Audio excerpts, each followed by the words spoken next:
you've read or think, right? No, I'm speaking from a person who was persecuted by these people, who was thrown into the institutions, who was mind-controlled, who was hurt and damaged. I mean, they hurt me so bad that I shouldn't even be walking around right now. I shouldn't even be talking to you. I shouldn't be alive. I should have blown my brains out. They had me in a coma for a couple of weeks with an overdose of pure pharmaceutical phenobarbital, and they expected me to be a sacrifice then, but I survived it.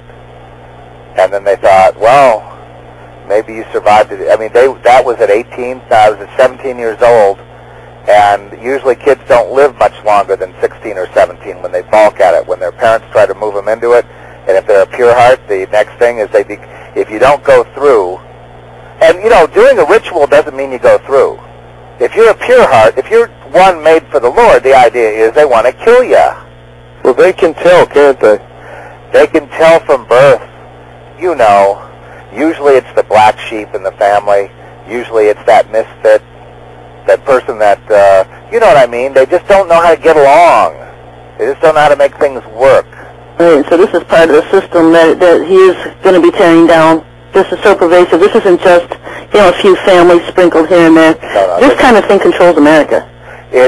America is the most evil nation that has ever been on the earth, and looks like the best, most benevolent nation on the earth.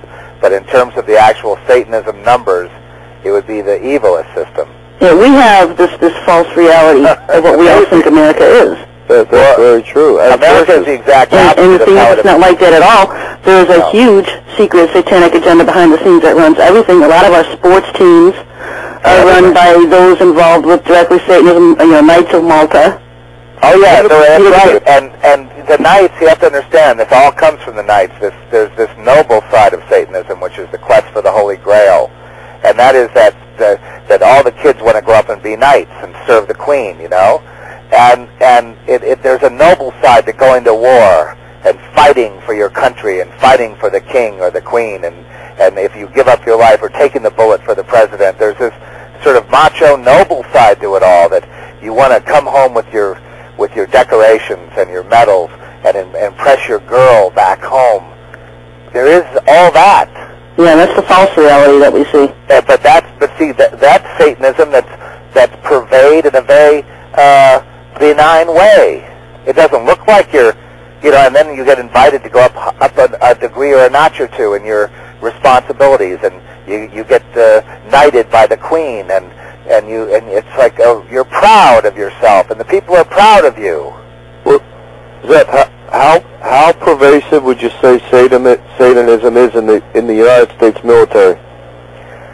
Well, the military subscribes to Satanism because they want to win wars. That's their philosophy. That's why they tap into it. Because that's why it's, the conformity in the military is that, and the people that are again, you go into the military being a real Christian, a real pure heart, they'll just call you like a Dudley Do-Right, and they'll drum you out of there. They'll try to Section 8 you,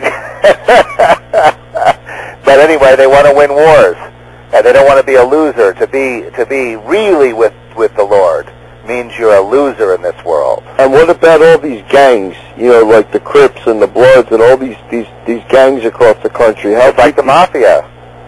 Do you think these gangs are involved in Satanism? They all take an oath to Lucifer, and one of their initiations is they got to kill an innocent person. That's the sacrificial lamb. And so they kill an innocent person, and then they get into the gang that way. That's their initiation. Right? Same. It's a sacrifice to Satan. You've sold your soul right there. Once you do that, that's it. And there's a lot of power there. In fact, I have felt the power from this when I was being gamed. I was being set up one time. And by the way, with the lambs, everyone you know around you, if you're a lamb, is and if you know they're not really a Christian, if you feel this anathema feeling toward them, basically you're surrounded by the enemy if you're a lamb, because they have to feed, so they have to tap into the lamb. So if you're a lamb, yes, if you they'll say, oh, you're being really paranoid. No, you're not being paranoid. It's all true. They just don't see. Lambs are blind, right? We're blindfolded, right? The only way that you're going to see what they see is if you go through where they are. Otherwise, your eyes remain closed, right? Yeah, I mean, they don't come out in everyday society, and, the media is involved with this whole thing of keeping it behind the scenes and quiet, so that everybody has this false view that, we're just living it's apple pie and baseball and Chevrolets. You can't fight them and win. Until the Antichrist is revealed and they all come out of the closets. And they're all avoiding them. It's when they want to take somebody down. Did you ever see the movie Rosemary's Baby? Oh, absolutely. That's. I have been in that situation over and over and over again. I have seen supernatural things happen that are frankly completely and absolutely impossible. And I have seen the whole group of people I thought I trusted all take their masks off and come at me and say, they were going to take me down. I'd fight them off, and I'd somehow get away. I'd slip away, just like Jesus had to slip away, just like many of our people have slipped away by the grace of God, by His power. But if I didn't have Him making me slip away, I would have been sliced and diced, burned, tossed into jail, key locked, everything. I mean, they have the whole society locked down one end to the other. Yeah, I guess that's one of the biggest things I'm trying to make clear here to the folks listening around the world is that this stuff doesn't just stay hidden behind the scenes. It's dominant in every community. It's just hidden. But it's in plain sight, Sherry. I mean, let's face it. It's everywhere, but lambs or pure hearts can't see it. Yeah, we see this false view reality. They can see it. See, they know each other. They also know the ranking, and let's say you get in around there could be let's say you're a businessman, and let's say there's a maid with a higher ranking than you. That maid can give you orders. A lot of times she'll give you orders in the spirit. Let's say you go to a hotel, the maid comes in to freshen up the room or whatever. You're in a hotel, say at a business meeting, at a conference or something like that, and you get your instructions from that maid, who to go, where to go, what to do, how to think. She's basically controlling you because she's a higher rank, and that's all through the hive mind. But no one ever says anything about it. It's all kind of hush-hush. You don't see it. People don't see it. The person doesn't go up to that maid and go, yes, ma'am, right away, ma'am. There's just this understanding. And it's a slave system. So when you're in the presence of those higher than you, with a higher ranking, you do what you're told, right? It's like the military. You don't break rank. And it's sort of like the way the church is structured as well. Yeah. The people behind the scenes that run the church, the pastor is only a puppet in most, like 99% of the situations. And so there are people who are behind the scenes, usually, that pull the strings. And the puppet, just like the president's puppet, he says what he's told to say, right? That's it. I mean, you really need the Lord, man.